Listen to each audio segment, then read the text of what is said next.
मेरा नाम उदय है। मैं अपने गांव का एक ऐसा इंसान था जिसका नाम जमीनों और बंदूकों की जबान में जाना जाता था। मैं शहर से लौट रहा था तो सीधा अपने खेतों की तरफ जा रहा था, जहां पर मेरे कई मजदूर दिन रात अपना पसीना बहा रहे थे। मैं फ्रंट सीट पर बैठा हुआ था, ड्राइवर गाड़ी चला रहा था। मेरी नज़र सड़क पर थी। हर झटके से बचते हुए गाड़ी को झाड़ियों और खड्डों से निकाल रहा था। मैं उदय सिंह आंखों पर चश्मा लगाकर सिगरेट का धुआं बाहर की तरफ उड़ा रहा था और गांव की सूखी जमीनों को नजर भरकर देख रहा था। तभी अचानक एक ही झटके से गाड़ी रुकी और किसी की आवाज आई, बदतमीज इंसान। मैंने चिल्लाकर कहा कि गाड़ी क्यों रोकी। ड्राइवर ने पसीने से भीगे हुए शरीर में और कांपते हुए होठों से कहा, सर गाड़ी के नीचे कोई जानवर आ गया, वो कुचल गया। मैंने कहा, अगर सामने आ गया कुचल गया तो कुचल गया, इसमें कौन सी बड़ी बात है। अगर गांव की मिट्टी से एक जानवर कम हो गया तो। मगर तभी मेरी नज़र बाहर के शीशे से उस पर पड़ी, वो जो जमीन पर झुकी हुई बकरी को गोद में उठाने की कोशिश कर रही थी। उसका दुपट्टा गाड़ी के पहिए में अटका हुआ था, माथे पर पसीना, मगर नज़र में वो चमक थी जो किसी भी आदमी के गुरूर को तोड़ सकती थी। मैंने पहली बार अपनी आंखों से चश्मा हटाया, धीरे से, जैसे किसी नई चीज पर मेरी नज़र ठहर गई हो। ये लड़की कौन है? मैंने धीमी आवाज में कहा, जैसे खुद से पूछ रहा हूँ, और पलटकर गाड़ी की तरफ देखा। उसकी नजरें कुछ समय के लिए मेरी नजरों की तरफ टकराई थी, मगर उसकी आंखों में डर नहीं, गुस्सा था। वो तेजी से गाड़ी के करीब आई और कहने लगी कि आपकी आंखें बंद थीं, या सिर्फ आप इंसानों को ही जिंदा समझते हैं। उसकी बात सुनकर मेरे होठों पर एक धीमी सी मुस्कुराहट आ गई, जिसमें ताने भी थे और दिलचस्पी भी थी। मैंने कहा, जुबान तो तुम्हारी बड़ी तेज है, आखिर क्या नाम है तुम्हारा? उसने अपनी आंखों में हैरानी जताते हुए जवाब दिया, आपके जैसे इंसान को नाम जानने की जरूरत नहीं। मैंने ड्राइवर की तरफ देखा, जो डर की वजह से पसीने में भीग चुका था, और फिर दोबारा उस लड़की की तरफ। मैंने कहा, ये बकरी तुम्हारी है? हाँ मेरी है, और इससे ज्यादा कीमती मेरे पास कोई भी चीज नहीं है। उसने अपना दुपट्टा संभालते हुए मुझे जवाब दिया। आगे उसने कहा कि उनके सामने आपकी गाड़ी और आपका घमंड सब मिट्टी की बराबर है। लेकिन मैंने उसकी बात पर मुस्कुराते हुए अपनी जेब से एक सिगरेट निकाला, उसे होठों तक लगाया, लेकिन फिर अचानक रुक गया। मेरी नज़र फिर से उस लड़की पर जम गई, जिस तरह वो धूप में खड़ी हुई थी। उसके बालों से पसीने की नमी, और वो आंखें जिनमें ना झिझक थी न लालच, सिर्फ एक अजीब सा भरोसा था। वो मेरे सामने बकरी को थपकते हुए पलटी और चलने लगी। मैंने उसे आवाज़ लगाकर कहा, अरे ओ लड़की, अपना नाम तो बताती जाओ। वो रुकी नहीं, सिर्फ इतना कहा कि जिस दिन इंसानियत सीख लोगे, शायद उसी दिन खुद ही नाम भी जान जाओगे। मैं खामोश बैठा रहा, गाड़ी के शीशे से उसे दूर जाता देखता रहा। ड्राइवर ने हिचकिचाते हुए गाड़ी दोबारा स्टार्ट की, मगर मैंने हाथ उठाकर उसे रोका कि आखिर पता तो करूं इस लड़की का कि कहाँ रहती है, कौन है, किसकी बेटी है। मैंने अपने दिल में फैसला कर लिया था कि जो चीज़ मुझे पसंद आ जाती है वो मेरी हो जाती है। ड्राइवर ने नज़र झुका ली थी, लेकिन उसे मुझसे डर लग रहा था, क्योंकि वो भी जानता था कि उदय जब किसी चीज़ पर नज़र जमा लेता है तो वो चीज़ फिर उसकी कैद से निकलती नहीं है। गाड़ी धीमी रफ्तार में चल रही थी, लेकिन मेरी नज़र अब कहीं और थी, ज़मीनों से, फसलों से और बिजनेस से हटकर। मैं अब सिर्फ उस लड़की के बारे में सोच रहा था। उसके कदमों की छाप, उसकी आवाज़, उसके होठों की कड़वाहट, सब कुछ मुझे याद आ रहा था।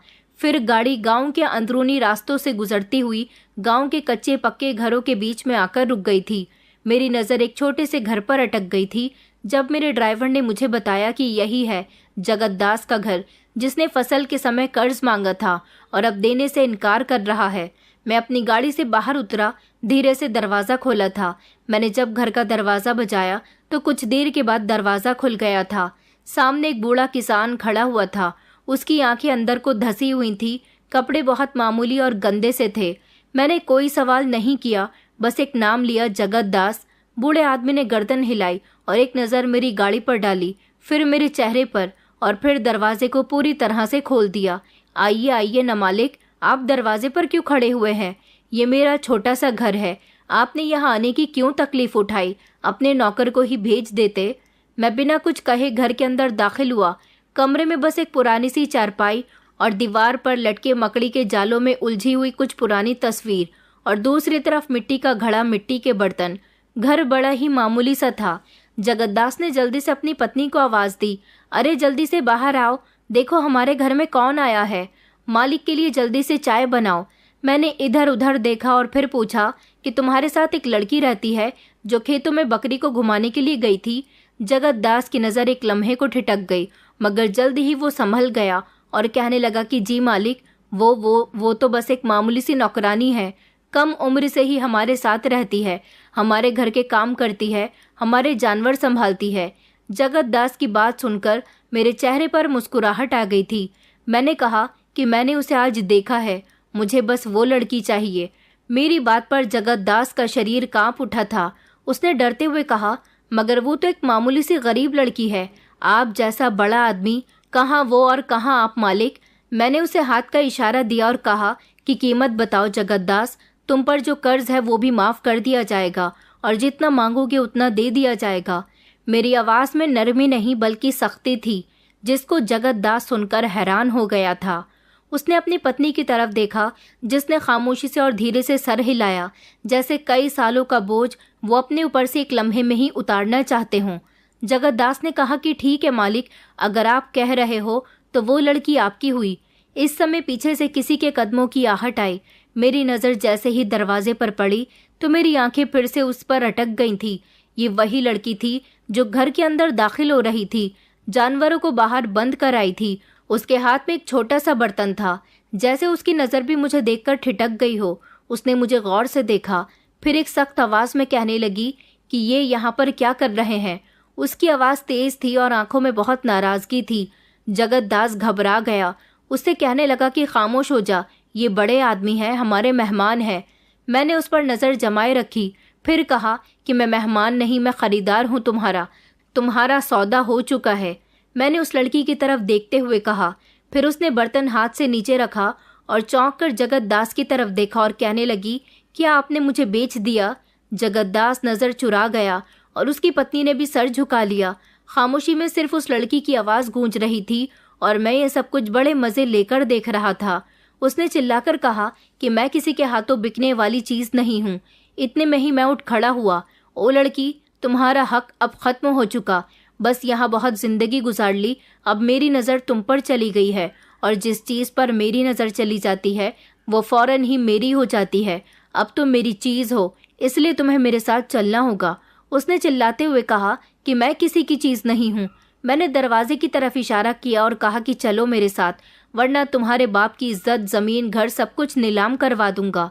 मैंने उसका बाजू मजबूती से पकड़ लिया तो जगत दास ने कहा कि जिद मत कर रानी, मालिक बहुत बड़े आदमी हैं।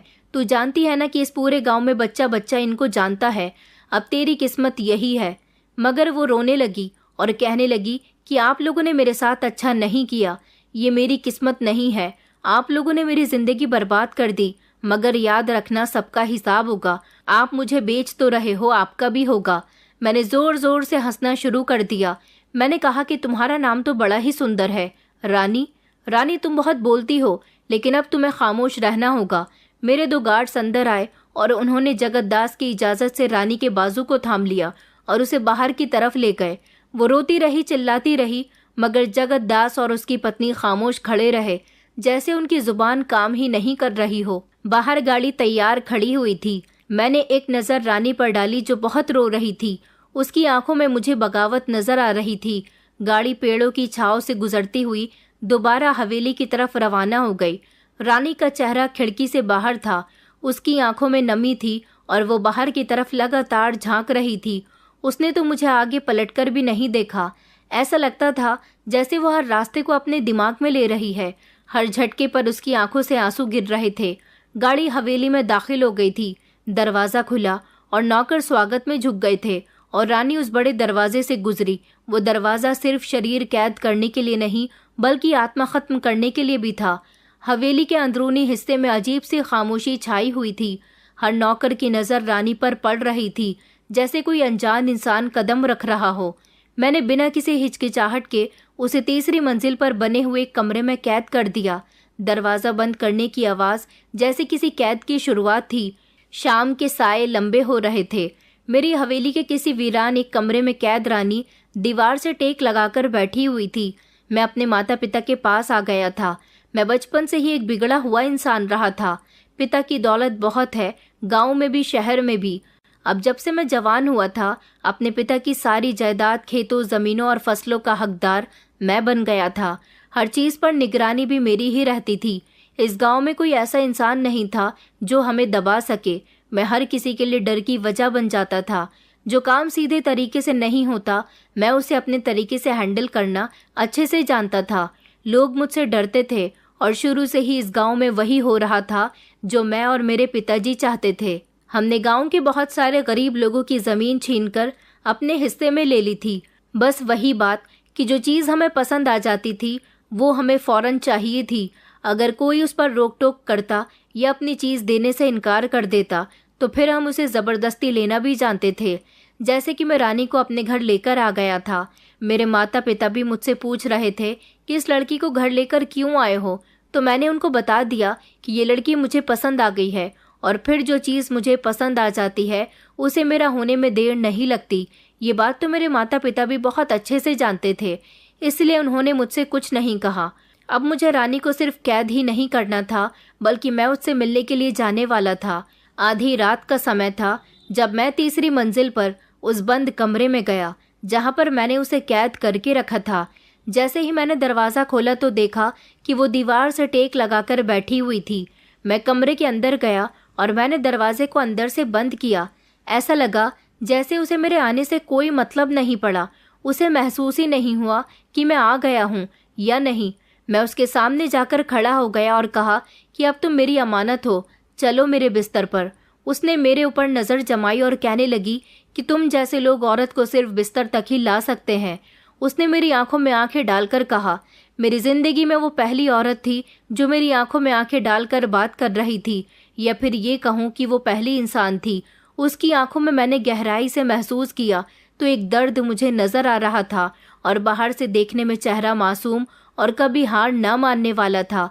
मैंने उसका बाजू जोर से दबोचा और कहा कि तुम बहुत बोलती हो, कहाँ से सीखा है इतना बोलना? इस गांव की कोई ऐसी औरत नहीं है जो मेरे सामने आंख उठाकर भी चल सके, और तुम मेरी आंखों में आंखें डालकर बात कर रही हो। तो वो बड़े गर्व के साथ कहने लगी कि मैं इस गांव की कमज़ोर औरतों में से नहीं हूँ। मैं एक ऐसी लड़की हूँ जिसने बहुत कुछ सहा, अपनों के दिए हुए दर्द, जिंदगी की परेशानियाँ और अपनों से दूर होने की तड़प। तुम क्या जानो कि मेरे दिल में कितना दर्द है। तुम तो इंसान ही नहीं हो ना, तुम तो हैवान हो जिसे दूसरों की तकलीफ से कोई फर्क नहीं पड़ता। वो मुस्कुराई और कहने लगी कि मेरे अपनों ने मुझे तुम्हें बेचा है, तुम्हारी कीमत मेरे हिसाब से तय होगी। तुम जैसे लोग कीमत तय नहीं करते, कीमत तो वो तय करते हैं जो खुद बेकीमती हों। तुम कौन हो? गुंडे मवाली हो? गांव के लोगों पर हुक्म चलता है, गांव के गरीब लोगों पर अत्याचार करना जानते हो, उनकी ज़मीनों पर अपना हक जताना जानते हो, और नज़र जिस चीज़ पर पड़ जाए उसको ज़बरदस्ती अपना बनाना जानते हो। तुमने अपनी ज़िंदगी में यही सीखा है। तुम इंसान नहीं हो सकते, तुम्हारे पास तो दिल भी नहीं है। उसने मेरे सीने पर हाथ मारते हुए कहा, ये जो तुम्हारा शरीर है ये सिर्फ मिट्टी का एक पुतला है, मगर याद रखना जिस दिन लोगों की हाय और उनके आंसू तुम पर गिर गए तो तुम्हारा ये मिट्टी का शरीर ज़मीन पर रेत बन जाएगा। मैंने उससे कुछ नहीं कहा और उसकी आंखों में देखता रहा। मेरी आंखों में खून उतर आया था। मन तो कर रहा था कि अभी और इसी समय गला दबाकर इसे मार दूं, मगर मैंने खुद पर कंट्रोल किया और गुस्से से कमरे का दरवाज़ा ज़ोर से झटकते हुए बाहर आ गया। हालांकि मैंने कमरे के दरवाजे को ताला नहीं लगाया था। और फिर जल्दी जल्दी चलते हुए जब मैं अपने कमरे में आया तो कमरे का सामान इधर उधर फेंकने लगा, क्योंकि मुझे उस लड़की के कहे हुए शब्द चुभ रहे थे। उसकी हिम्मत कैसे हुई मेरे सामने ऐसी बातें करने की? मैंने खुद को आईने में देखा और खुद से सवाल किया कि क्या मैं सच में एक दरिंदा हूँ? क्या सच में मैं हैवान हूँ? क्या सच में लोग मुझसे डरते हैं? मैंने अपने चेहरे को छुआ और देखा कि क्या मैं इंसान नहीं हूँ या फिर कौन हूँ। मुझे उस लड़की पर गुस्सा आया। इतने में ही मेरी माँ कमरे में आई और कमरे के बिखरे हुए सामान को देखकर कहने लगी कि बेटा, ये तुमने क्या किया है? क्या हुआ? वो मेरे पास आकर खड़ी हो गई। मुझे इस दुनिया में सबसे ज़्यादा प्यार अपनी माँ से है। मैं सब कुछ बर्दाश्त कर सकता हूँ, लेकिन कभी अपनी माँ को नाराज़ नहीं कर सकता, उनको दुखी नहीं देख सकता। उनको देखकर मेरा सारा गुस्सा ख़त्म हो गया और फिर मैं उनके साथ बैठकर थोड़ी देर बातचीत करता रहा। हवेली में मेरे माता पिता के साथ साथ मेरी दादी भी रहा करती थी। अगली सुबह जब मैं सोकर उठा तो देखा कि लाउंज में रानी मेरी दादी के पास बैठी हुई है। दादी तो उससे बड़े प्यार से बातें कर रही थी। मुझे उसे देखकर गुस्सा आया। मैं फौरन ही नीचे गया, रानी की आंखों में आंखें डालकर कहा कि तुम यहाँ पर क्या कर रही हो, और एक ही झटके से उसकी बाजू पकड़कर नौकर को आवाज लगाई कि इसे अभी और इसी समय कमरे में लेकर जाओ। रानी ने मेरा हाथ झटका और कहने लगी कि घबराइए नहीं, मैं यहाँ से भागकर कहीं नहीं जाऊंगी। मैं आपकी ताकत को बहुत अच्छे से जानती हूँ। मैं दुनिया के किसी भी कोने में चली जाऊं, लेकिन फिर आप मुझे ढूंढ निकालेंगे, और मैं यहाँ से भागकर जाऊंगी भी क्यों? मेरे अपने ही मुझे तुम्हारे हवाले कर चुके हैं, तो मैं कहीं भी नहीं जा सकती। मैंने कहा, तो फिर तुम कमरे से भी बाहर क्यों निकली? वो कहने लगी कि याद रखिए कि कल रात आप ही दरवाज़ा खुला छोड़कर आ गए थे। मेरा उस कमरे में दम घुट रहा था, इसलिए बाहर आ गई। मगर आपको घबराने की ज़रूरत नहीं है, मैं यहाँ से कहीं नहीं जाऊंगी। मैंने उसकी कलाई और मजबूती से पकड़ ली, जिसकी वजह से उसके चेहरे पर दर्द की लहर दौड़ गई, लेकिन उसने कुछ नहीं कहा। फिर वो कुछ देर के बाद कहने लगी कि आप सिर्फ यही कर सकते हैं और कुछ नहीं, क्योंकि इंसान होते तो इंसान के दर्द को समझते। उसने एक ही झटके से मेरे हाथ से अपना बाजू छुड़ाया और खुद ऊपर चली गई। दादी ने मेरे कंधे पर हाथ रखा और कहने लगी कि बेटा, कम गुस्सा किया करो। वो लड़की ऊपर वाले पोर्शन में इधर उधर टहल रही थी। मैं जरा छत पर ठंडी हवा खाने के लिए जा रही थी, तो इस लड़की को देखकर अचानक इसकी खूबसूरती पर मेरी आंखें टिक गईं। मैंने इस लड़की से पूछा कि तुम कौन हो, तो इसने मुझे बताया कि तुम इसे यहाँ खरीद कर लाए हो। काफ़ी देर तक मेरी इससे बातचीत होती रही, तो फिर मैं इसे खुद ही यहाँ नीचे लेकर आ गई थी। मैंने झुंझलाकर कहा कि दादी, ये मेरी कैदी है, बहुत टेढ़ी चीज़ है, इसे तो मैं सबक ज़रूर सिखाऊंगा। दादी कहने लगी कि नहीं बेटा, ये टेढ़ी चीज़ नहीं है, बल्कि बहुत मासूम बच्ची है। पता है, मेरे करीब बैठकर वो कह रही थी कि मेरी दादी भी आपकी ही उम्र की थी। इतना कहकर उसने मेरे पैरों को दबाना शुरू कर दिया। उसके हाथों में एक जादू सा है, बड़ी ही प्यारी बच्ची है, तुम्हें उस पर जुल्म नहीं करना चाहिए। दादी की बात पर मैं खामोश हो गया। अगली रात जब मैं फिर से उसके कमरे में उससे मिलने के लिए गया, तो अचानक दरवाजे पर ही मेरे पैर रुक गए। मैंने दरवाज़ा धीमे से खोला तो देखा कि वो रात के समय खिड़की के सामने खड़ी हुई थी और आसमान की तरफ अपना चेहरा करके आंखें बंद करके हाथ जोड़कर खड़ी हुई थी। मैं काफ़ी देर तक ऐसे ही खड़ा रहा। फिर अचानक वो फूट फूट कर रोने लगी। शायद मन ही मन कोई प्रार्थना कर रही थी। आज उसको इस तरह से रोते हुए देखकर मुझे समझ आ गया कि वो सामने से जितनी बहादुर बनने की कोशिश करती है, अंदर से इतनी बहादुर नहीं है। मैं धीरे धीरे चलते हुए उसके करीब गया। जैसे ही मैंने उसके कंधे पर हाथ रखा, तो उसने अपनी दोनों आंखें खोल दी। मैंने कहा, क्या मुझसे आज़ादी के लिए ऊपर वाले से प्रार्थना कर रही हो? उसने फौरन अपने आंसू साफ किए और मेरी तरफ पलटकर कहने लगी कि मैं इतनी कमज़ोर नहीं हूँ। मेरी ज़िंदगी में जितनी परेशानियाँ आ चुकी हैं, मुझे आपसे क्या, मुझे अपनी मौत से भी डर नहीं लगता। आपको क्या लगता है कि आप मुझे कमज़ोर समझते हो? मेरी आंखों में अगर आज आंसू हैं, तो वो मेरे अपनों के दिए हुए हैं। जब इंसान अपनों से टूट सकता है, तो उसे गैरों से कोई उम्मीद नहीं। उसके कहे हुए शब्द न जाने क्यों तीर की तरह मेरे दिल पर लगते थे। बुरी तरह नहीं, बल्कि एक तरस की नज़र से। मैं जो हर बार उसके कमरे में अपने बिस्तर तक लाने के इरादे से आता था, उसका जोश और घमंड देखकर मैं ठंडा पड़ जाया करता था। उसके शब्द न जाने क्यों मुझे अच्छे लगने लगे थे। उसका चेहरा बहुत सुंदर था, लेकिन ऐसा लगता था कि उसके चेहरे से भी ज़्यादा सुंदर उसका मन है। मैं उस दिन भी उससे कुछ न कह सका, उसे अपने कमरे तक ना ला सका और खामोशी से अपने कमरे में जाकर उसके बारे में सोचने लगा। फिर मैंने एक नौकरानी को आवाज़ दी और उससे कहा कि परसों से जो लड़की मैं घर में लेकर आया हूँ, उसे कुछ खाने के लिए दिया गया है या नहीं। नौकरानी ने कहा कि नहीं मालिक। ये सुनकर मुझे गुस्सा आया। मैंने गुस्से भरी नज़र नौकरानी पर डाली और कहा कि क्यों, मैं जान सकता हूँ कि उसको खाने पीने का सामान क्यों नहीं दिया गया।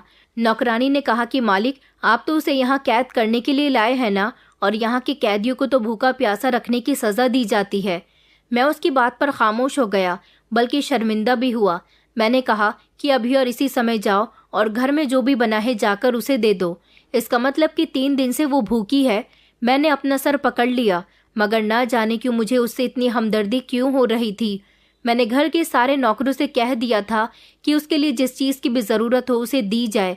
मैं हर रात खामोशी से ऊपर वाले कमरे में जाया करता था। खिड़की से उसे झांक कर देखता तो पाता कि वो हाथ जोड़कर कोई न कोई प्रार्थना कर रही होती थी। एक दिन वो रोते हुए ऊपर वाले से प्रार्थना कर रही थी कि उसके साथ हमेशा से ही कुछ भी अच्छा नहीं हुआ। फिर उसने कुछ ऐसा कहा जिसे सुनकर अचानक मेरे दिल में दर्द उठने लगा कि मेरे साथ बुरा करने वालों का इंसाफ कब होगा।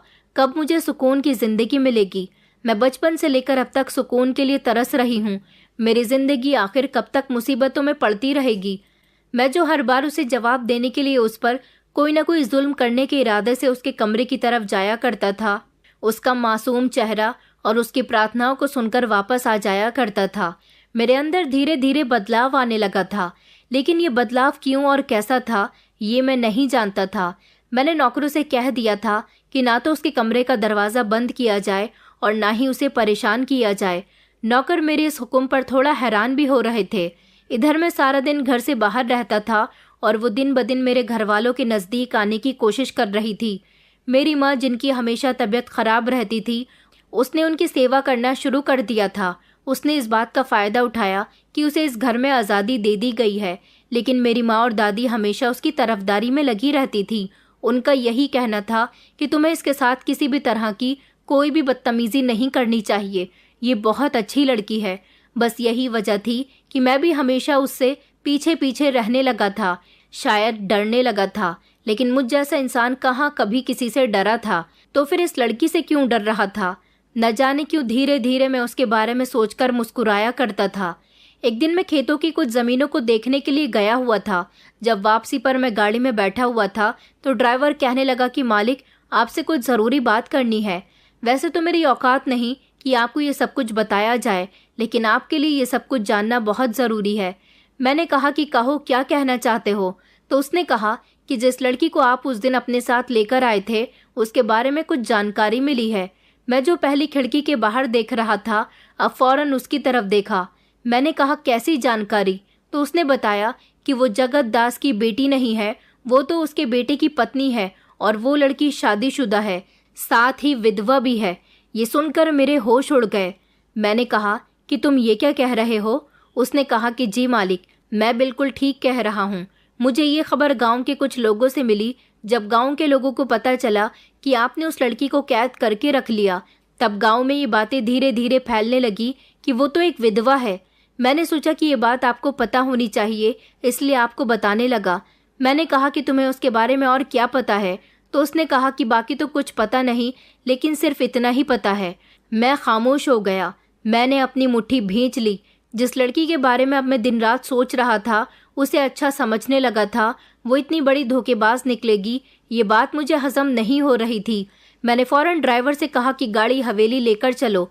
ड्राइवर जैसे ही गाड़ी हवेली लेकर पहुंचा तो मैं एक ही झटके से गाड़ी से उतरा और सीधा चलता हुआ तीसरी मंजिल पर पहुंच गया, जिसका दरवाज़ा मैंने हमेशा हमेशा के लिए नौकरों से खुला रखने के लिए कहा था। मैं जानता था कि वो यहाँ से भागकर कहीं नहीं जा सकती। हालांकि मैंने उसके पहरे के लिए अपने नौकर भी लगा दिए थे। वो ज़मीन पर लेटी हुई थी। जैसे ही मैंने धड़ाम से दरवाज़ा खोला, वो एक ही झटके से उठकर बैठ गई, शायद उछल गई थी। मैं जल्दी से उसके करीब गया और एक ही झटके से मैंने उसकी गर्दन को पकड़ लिया। मैंने कहा कि धोखेबाज, झूठी लड़की। तो वो ज़ोर ज़ोर से खांसने लगी और कहने लगी कि छोड़ो मुझे। मैंने उसका गला और मजबूती से पकड़ लिया। वो कुछ भी बोलने के काबिल नहीं रही थी। मैंने कहा कि तुम शादीशुदा हो, यहाँ तक कि विधवा हो, और तुमने मुझे बताया भी नहीं। वो ज़ोर ज़ोर से खांसने लगी और खांसते खांसते उसकी आंखों में आंसू आ गए। तो मैंने उसकी गर्दन को छोड़ दिया। मैंने कहा कि अब तो मैं तुम पर रहम खाकर तुम्हें छोड़ रहा हूँ, वरना जान से मार दूंगा। तुमने मुझे बताया क्यों नहीं? उसने अपने आप को संभाला और एक गहरी नज़र मुझ पर डालकर कहने लगी कि तुमने मुझे कुछ कहने और सुनने का कभी मौका नहीं दिया। क्या सच, और कैसा सच जो मैं तुम्हें बताऊं? तुम्हें मुझे यहाँ कैद करके रखने का बहुत शौक है तो रखो। तुम्हें मेरे सच से कोई मतलब नहीं होना चाहिए।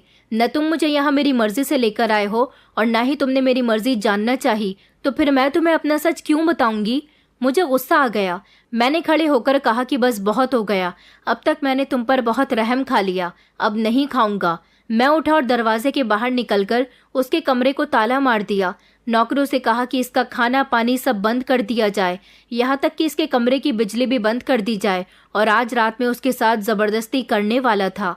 मैंने फैसला कर लिया था कि मैं उसे जब यहाँ लेकर आया हूँ तो उसके साथ ज़बरदस्ती ज़रूर करूँगा। इसलिए रात को मैं फ़ौरन उसके कमरे की तरफ गया। मैंने ताला खोला तो वो ज़मीन पर लेटी हुई थी। उसकी आंखें सूजी हुई थी। उसके शरीर की कमज़ोरी से साफ नज़र आ रहा था कि वो भूख से बिलख रही है, मगर वो अपनी हिम्मत हारने वालों में से नहीं थी। मुझे देखते ही फ़ौरन खड़ी हो गई। मैं उसके करीब गया। मैंने उसकी कलाई जोर से पकड़ी और खचेड़ते हुए लाने लगा। वो अपना हाथ छुड़ाने की कोशिश करने लगी और कहने लगी, तुम मुझे कहाँ ले जा रहे हो? मैंने कहा कि तुम्हें तुम्हारी असली औकात दिखाने के लिए। तुम्हारी हिम्मत कैसे हुई मुझसे सच छुपाने की? न जाने क्यों तुम्हें अपने घर में लाने के बाद मैं तुमसे हमदर्दी करने लगा था, मगर जब से मुझे पता चला है कि तुम पहले से ही शादीशुदा हो, इस बात पर मुझे बहुत गुस्सा आ रहा है कि तुमने अपना मुंह क्यों नहीं खोला। उसने एक ही झटके से अपना हाथ छुड़ाया और कहने लगी कि तुम अपने आप को समझते क्या हो कि जैसा तुम करोगे, जैसा तुम कहोगे वैसा ही होगा। सब कुछ ऐसा नहीं होता जैसे तुम अमीर लोग सोचते हो। मैंने उसे घूर कर देखा और एक ही झटके से उसके पास गया, उसके दोनों बाजू पकड़े और उसका दुपट्टा शरीर से नीचे गिरा दिया। वो बिल्कुल भी डरी नहीं। मैं इस बात पर हैरान था कि उसका शरीर ना तो कांप रहा था और न ही उसकी आंखों में कोई डर था। मैं जैसे ही धीरे धीरे उसके करीब जाने लगा तो उसने मुझे एक जोरदार धक्का दिया। मैं हल्का सा पीछे हुआ। मैं उसको थप्पड़ मारने के लिए अपना हाथ उठाने ही वाला था तो उसने कहा कि तुम ऐसा ही कर सकते हो। मैं तुमसे पहले भी कह चुकी हूँ कि तुम इंसान नहीं हो। दरिंदे कुछ इसी तरह से अपनी हैवानियत दिखाते हैं। आज फिर उसके शब्दों पर मुझे शर्मिंदगी महसूस होने लगी थी।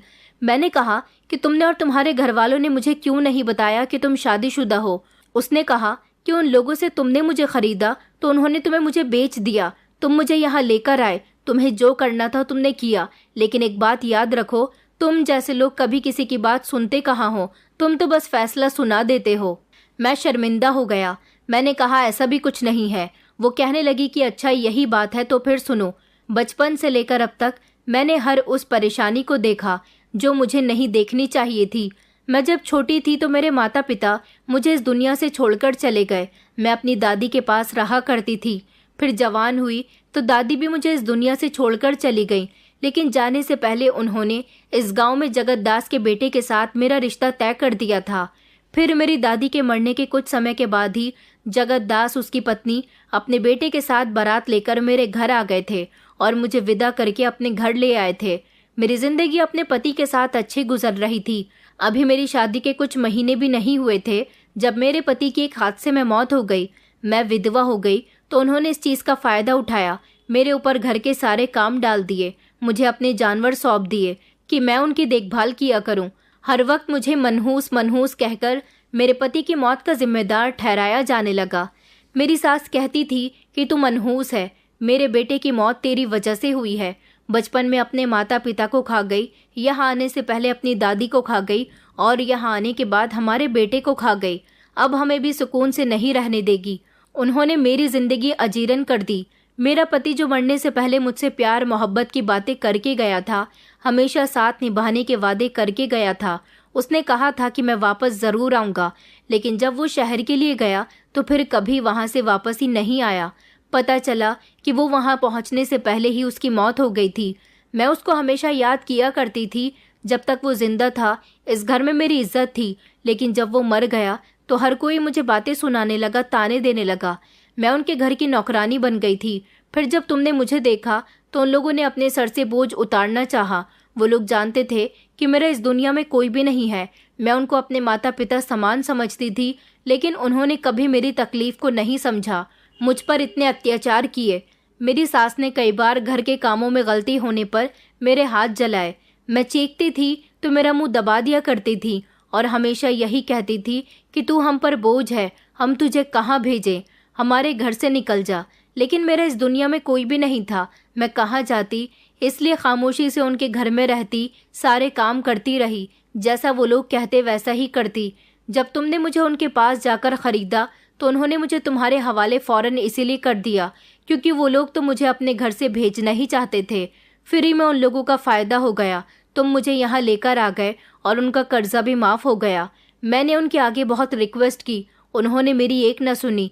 मैं हमेशा उनके घर में खामोशी से अत्याचार सहती रही। इसीलिए सहती रही क्योंकि वो लोग मेरे ससुराल वाले थे, लेकिन उन्होंने मेरे साथ परायों जैसा व्यवहार किया। तुम मेरे साथ जो करना चाहते हो कर सकते हो, क्योंकि मेरे साथ बचपन से लेकर अब तक जो कुछ हो चुका है, मुझे मौत से भी डर नहीं लगता। इतना कहकर वो ज़मीन में बैठ गई और फूट फूट कर रोने लगी। मुझे जगत दास पर बहुत गुस्सा आया। वो इतना मतलबी कैसे हो सकता था? फिर मैंने उसकी तरफ देखा। अभी मैं उसे कुछ कहने ही जा रहा था जब उसने कहा कि तुम्हें मेरी कहानी झूठी लग रही होगी ना। तुम्हें भी कभी लाचार लोगों पर विश्वास नहीं होता। तुम तो बहुत ताकतवर हो, तुम अपनी ताकत का फायदा उठाते हो, लोगों पर जुल्म करते हो, अत्याचार करते हो। तुम्हें ना मेरे आंसू दिखाई दे रहे होंगे और ना ही मेरी परेशानी। उसकी इस कहानी को सुनकर मेरी आंखों में आंसू आ गए थे। मैंने उससे कुछ नहीं कहा और खामोशी से अपने कमरे में आ गया था। तभी मेरे पास एक और नौकर का फोन आया और उसने कहा कि मालिक नीचे आ जाइए, वो आदमी आ गया है। ये गांव का एक आदमी था जो काफी समय से हमारा दिया गया कर्जा नहीं दे रहा था। आज मैं इससे मिलकर इसे डराकर इससे पैसे लेने वाला था, लेकिन जब मैं इस आदमी के सामने गया तो न जाने क्यों मुझे रानी की कही हुई बातें याद आईं कि तुम इंसान नहीं हो। अगर इंसान होते तो तुम्हें लोगों की तकलीफ का अंदाजा होता। मैंने उससे कहा कि कर्ज कब दोगे, तो उसने मेरे आगे हाथ जोड़ दिया और कहने लगा कि मालिक, मेरी बेटी की शादी आ रही है, बहुत ही जल्द आपके पैसे वापस लौटा दूंगा। मैं उसे अपनी बंदूक निकालकर डराना चाहता था कि वो जल्द से जल्द हमारे पैसे दे दे, लेकिन मैंने ऐसा नहीं किया। मैंने उसे छोड़ दिया। उसकी मजबूरी और उसकी आंखों के आंसू और उसके जुड़े हुए हाथ देखकर आज मेरे दिल में रहम आ गया था। ऐसा मेरे साथ पहली बार हुआ था। मैंने उस आदमी का कर्जा माफ कर दिया और अपने आदमियों से कहा कि आइंदा इससे कर्ज लेने के लिए मत जाना। मेरे पिता ने जब ये सब कुछ देखा तो उन्होंने कहा कि तुम ठीक तो हो, तुम्हें क्या हो गया। मैंने कुछ नहीं कहा। मैं अपने दिल को शांत करने के लिए अपनी दादी के पास चला गया और दादी को सारी बात बताई। दादी ने कहा कि बेटा, जिस लड़की को तुम यहाँ पर लाए हो और जिसकी वजह से तुम इतना परेशान हो रहे हो, मैं बहुत अच्छी तरह से जानती हूँ। उसके आने से तुम्हारे अंदर बहुत बदलाव आया है। वो लड़की बहुत अच्छी है। उसने तुम्हारी माँ की बहुत सेवा की है, यहाँ तक कि तुम्हारी माँ को भी बहुत पसंद है।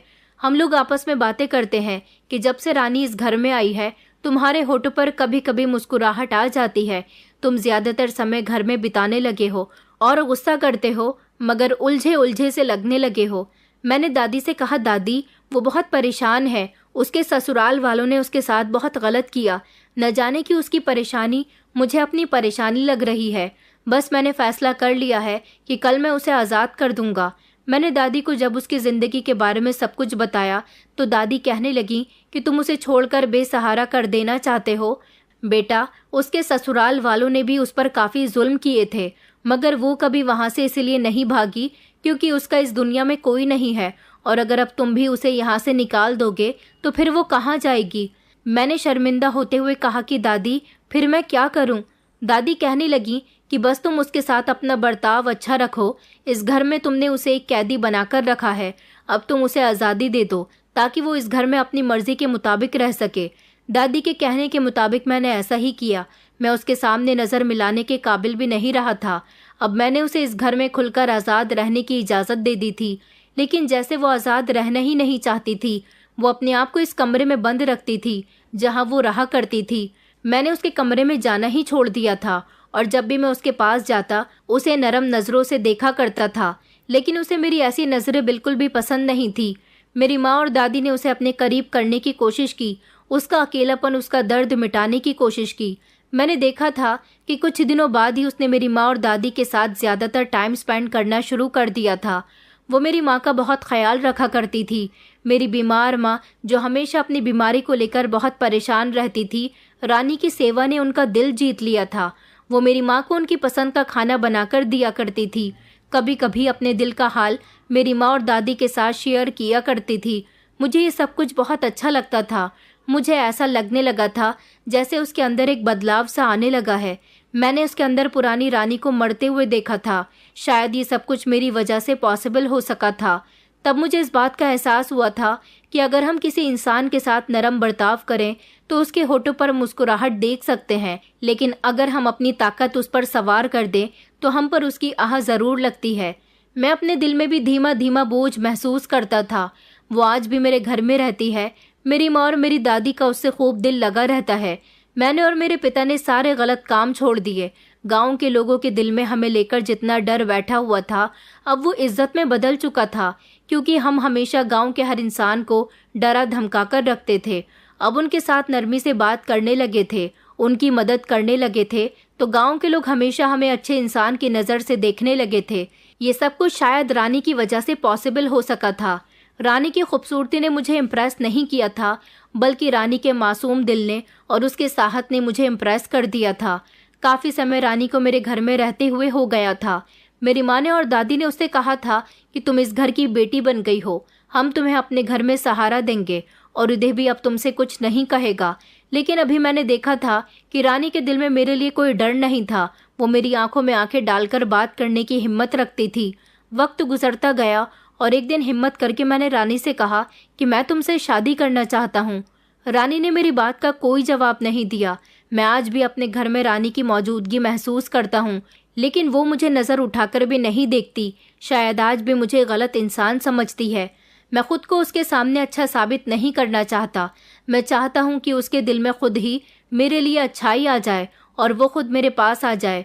मेरे घर वाले उसे अपने घर की बहू बनाने के लिए तैयार हैं। मेरी दादी और माँ उससे मेरे बारे में बात करती हैं और कहती हैं कि उदय को शादी के लिए हाँ बोल दो, लेकिन मैं नहीं चाहता कि वो किसी के दबाव में आकर मुझसे शादी करे। मैंने उससे कह दिया कि अगर वो हमारे घर से जाना चाहती है तो जा सकती है और यहाँ रहना चाहती है तो रह भी सकती है। मैंने जगत दास को भी डांट लगाई थी और उसे डरा दिया था, क्योंकि उसने और उसकी पत्नी ने रानी के साथ बहुत बुरा किया था। रानी आज भी मेरे घर में रहती है। मैं उसके दिल में जगह बनाने की कोशिश कर रहा हूँ। एक अच्छा इंसान बुरे दरिंदे को भी इंसान बना सकता है, उसके दिल को पिघला सकता है। रानी जैसे लोग इस दुनिया में बहुत कम होते हैं। मैं रानी को अपनी जिंदगी में शामिल करना चाहता हूँ, लेकिन जबरदस्ती करके नहीं। मैं सिर्फ उसकी हाँ का इंतजार कर रहा हूँ। वो मेरे घर वालों की बहुत सेवा करती है, सबके साथ बहुत खुश रहती है। उसे खुश देखकर मुझे भी खुशी होती है। बस अब वो मुझे भी एक्सेप्ट कर ले और मेरी जिंदगी में पत्नी बनकर शामिल हो जाए। मैंने खुद को काफ़ी हद तक सुधार लिया है और अब मैं कोई गलत काम नहीं करता, क्योंकि मुझे गलत काम करने में बेचैनी होती है। वो अच्छे काम करके सुकून करने में कहाँ। लेकिन एक दिन मैं सुबह सवेरे सबके साथ टेबल पर बैठा नाश्ता कर रहा था। आज रानी सुबह से मुझे घर में कहीं भी दिखाई नहीं दी। मैंने एक नौकरानी को बुलाया और कहा कि जाकर देख कर आओ रानी कहाँ है। तो वो नौकरानी कुछ देर में भागती हुई घबराती हुई आई और कहने लगी कि मालिक गजब हो गया, वो रानी। तो मैंने कहा क्या रानी, तो कहाँ है रानी। तो उसने लड़खड़ाते शब्दों में बताया कि रानी कमरे में ज़मीन पर बेहोश पड़ी हुई है और उसके सर से खून भी बह रहा है। मैं फौरन दौड़ता हुआ कमरे में गया और रानी को गोद में उठाकर नीचे लाया। तो माँ और दादी भी उसे देखकर परेशान हो गई और जल्दी से गाड़ी में डालकर मैं उसे हॉस्पिटल लेकर गया। कुछ देर चेकअप करने के बाद डॉक्टर ने बताया कि बीपी लो होने की वजह से ये चक्कर खाकर गिर गई और गिरने से सर में चोट लग गई। कुछ दिन इन्हें यहाँ हॉस्पिटल में ही रहना पड़ेगा। ये सुनकर मैंने सुकून की सांस ली और फिर रानी को देखने के लिए उसके रूम में चला गया। वो अभी भी बेहोश थी। मैं उसके पास ही बैठा रहा और फिर मैंने दादी और माँ को भी कॉल करके उसके बारे में बता दिया और कहा कि हॉस्पिटल में रात को मुझे रुकना पड़ेगा। तभी रानी का हाथ हिलने लगा और वो अपना सर पकड़ते हुए होश में आ गई। तो उसे आंखें खोलता देख खुशी के आंसू मेरी आंखों से गिरने लगे।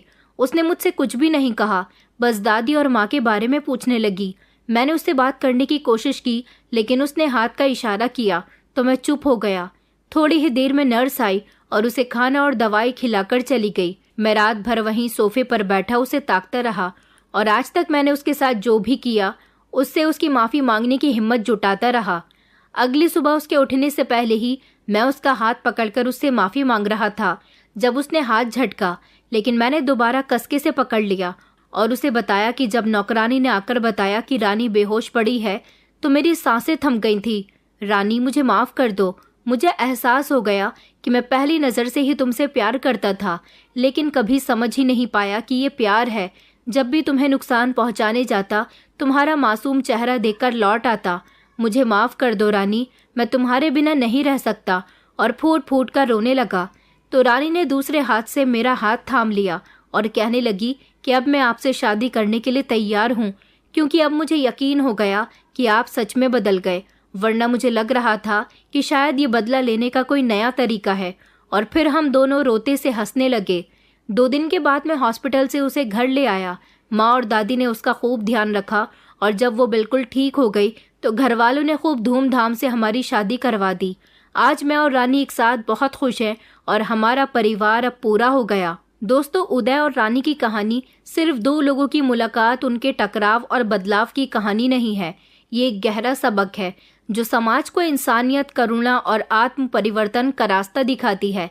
इस कहानी का मूल संदेश ये है कि ताकत और दबंगई से आप किसी का शरीर तो कैद कर सकते हैं, लेकिन उसका दिल और आत्मा जीतने के लिए प्यार, सम्मान और इंसानियत की ज़रूरत होती है।